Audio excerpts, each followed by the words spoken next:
পতিত পরাজিত পলাতক স্বৈরাচার মুক্ত বাংলাদেশে অন্তর্বর্তীকালীন সরকার যখন জনগণের ভোটাধিকার প্রতিষ্ঠার পথে এগিয়ে যাচ্ছে, তখন গভীর ষড়যন্ত্রের বীজ বুনতে শুরু করেছে কুচক্রী মহল নানা অপতথ্য প্রচার করে। ইতিমধ্যে তারা নানা বয়ান তৈরি করে জনমনে বিভ্রান্তি সৃষ্টির জন্য একের পর এক বহুমুখী অশুভ তৎপরতা চালিয়ে যাচ্ছে।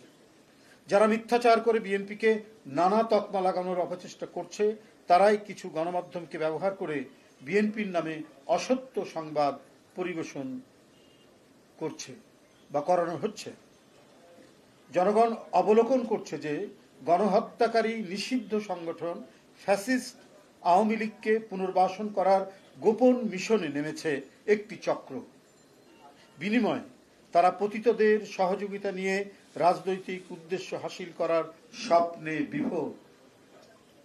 সাংবাদিক বন্ধুগণ, আমরা উদ্বেগের সাথে লক্ষ্য করছি যে সম্প্রতি কিছু পত্রপত্রিকা, গণমাধ্যম এবং সোশ্যাল মিডিয়ায় বিএনপির মনোনয়নের কথিত তালিকা নাম ধাম প্রকাশ করে দলের নেতাকর্মীদের মধ্যে বিভ্রান্তি, অসন্তোষ এবং বিশৃঙ্খলা উস্কে দেওয়ার ষড়যন্ত্র করছে।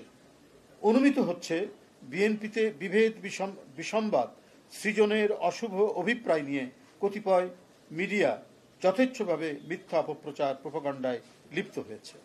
আমরা স্পষ্ট করে বলতে চাই, বাংলাদেশ জাতীয়তাবাদী দল বিএনপি আসন্ন জাতীয় সংসদ নির্বাচনের জন্য সর্বাত্মক প্রস্তুতি গ্রহণ করেছে। উপযুক্ত সময়েই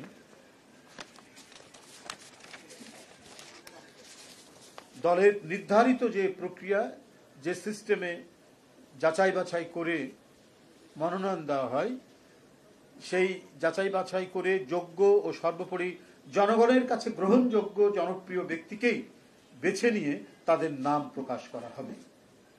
কোনো নির্বাচনী এলাকায় কোনো প্রার্থীকে গ্রিন সিগন্যাল বা সবুজ সংকেত দেয়া হয়নি। প্রত্যাশীদের মধ্যে দলীয় নানা কার্যক্রমে যার পারফরমেন্স ভালো তাকেই প্রার্থী হিসাবে মনোনীত করা হবে। বিএনপির মনোনয়ন দেওয়া হয় তার নিজস্ব গঠনতান্ত্রিক উপায়ে, কোনো সবুজ সংকেতের মাধ্যমে নয়।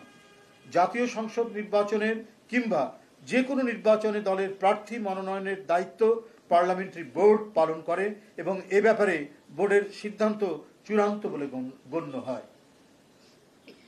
আমাদের পার্লামেন্টারি বোর্ড, আপনারা জানেন যে স্ট্যান্ডিং কমিটি যেটা, সেটাই পার্লামেন্টারি বোর্ড সভাপতিত্ব করেন চেয়ারম্যান। সুতরাং তফসিল ঘোষণার পরেই দলের ভারপ্রাপ্ত চেয়ারম্যান তথা বিএনপি কেন্দ্র থেকে ঘোষণা ব্যতীত এখন পত্রপত্রিকায় প্রকাশিত কোনো মনগড়া সংবাদে বিভ্রান্ত না হওয়ার জন্য সারা দেশের নেতাকর্মীদের প্রতি আহ্বান জানাচ্ছি।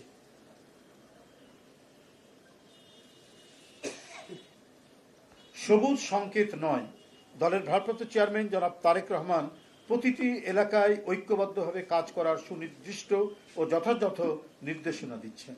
তিনি ভার্চুয়ালি যে সমস্ত এলাকায় কথা বলছেন, সেখানেও তার বক্তব্যে তিনি এই কথাটি বলছেন, বা ঢাকায় এসে যারা কথা বলছেন, যারা মনোনয়ন প্রত্যাশী হতে চান বা দলের নেতাকর্মী যারা আছেন, বিভিন্ন পদে যারা দায়িত্ব পালন করছেন, তাদের প্রত্যেকেই তিনি এই নির্দেশনা দিয়েছেন। জীবন অবাক না করলে কে করবে? 28% মিল্ক ফ্যাটের অবাক করার সাথে ফ্রেশ মিল্ক পাউডার। জীবন অবাক করুক প্রতিদিন।